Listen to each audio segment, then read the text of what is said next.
السلام علیکم ورحمت الله وبرکاته. دوستانو په دغه ویډیو کې به تاسو د موبایل د کیمرې یو ډېر ضروري سټینګ در وښیم. چې د دغه سټینګ په ذریعه سره به تاسو وکولی شئ چې د خپل د موبایل کیمره وربنده کړئ. او دوستانو اوس مثال کې چیرې تاسو ځای میلمانه یاست او خپل موبایل چارج ته ږدئ یا خپل موبایل بل چاته ورکوئ او تاسو نه غواړئ چې بل څوک دې ستاسو په موبایل کې کیمره راواړوي، ستاسو په موبایل کې دې په کیمرې باندې تصویران واخلي، نو د دغه سټینګ په ذریعه سره تاسو په ډېرې اسانۍ سره د خپل د موبایل کیمره بندولی شئ. بیا هر څوک ستاسو په موبایل کې کیمره خلاصوي نو هغه ته به کیمره نه خلاصېږي. بیا د کلم په کیمرې باندې کلیک وکړئ، ګوره هغه به بیرته هوم سکرین ته ځي نو کیمره به دته نه خلاصېږي.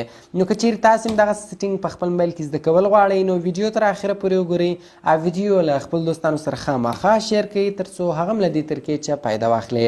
نو نور وخت مه اخلم، ځو د ویډیو په طرف ویډیو شروع کوو. نو دوستانو اول زه راځم په خپل موبایل کې کیمره خلاصوم. نو ګورو دوستان تاسو کتلی شئ چې زموږ په موبایل کې کیمره خلاصه سوله. نو اوس راځو موږ په موبایل کې کیمره بلاک کوو، کیمره بندوو. نو دغه سټینګ به تاسو په خپل موبایل کې څنګه کوئ؟ دې لپاره به تاسو په خپل موبایل کې یو اپ انسټال کړئ، یو اپلیکیشن انسټال کړئ. د دغه اپلیکیشن ډاونلوډ لینک مې د ویډیو په ډسکرپشن کې درکړی ده. نو دغه اپلیکیشن تاسو له هغه څخه په ډېرې اسانۍ سره ډاونلوډولی شئ. کله چې بیا تاسو دغه اپلیکیشن انسټال کړئ نو سمپل به تاسو دغه اپلیکیشن خلاص کړئ. کله چې تاسو دغه اپلیکیشن خلاص کړئ نو د دغه شکل دغه رقم راځي. ډېر اسانه ده، ګورل دې ورته لیکلي دي وایي کیمره از ان بلاک، یعنې فلحاله کیمره خلاصه ده نه ده بلاک.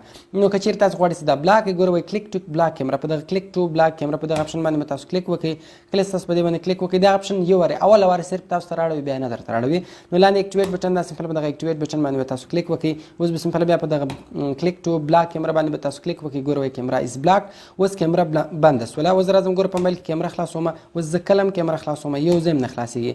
که چیرې بیا څوک ستاسو په موبایل کې په مسنجر کې کیمره راواړي، په مسنجر کې به هم کیمره نه ورته راوړي، په واتساپ کې به هم کیمره نه ورته راوړي، په یو ځای کې به هم درته د موبایل کیمره نه راوړي.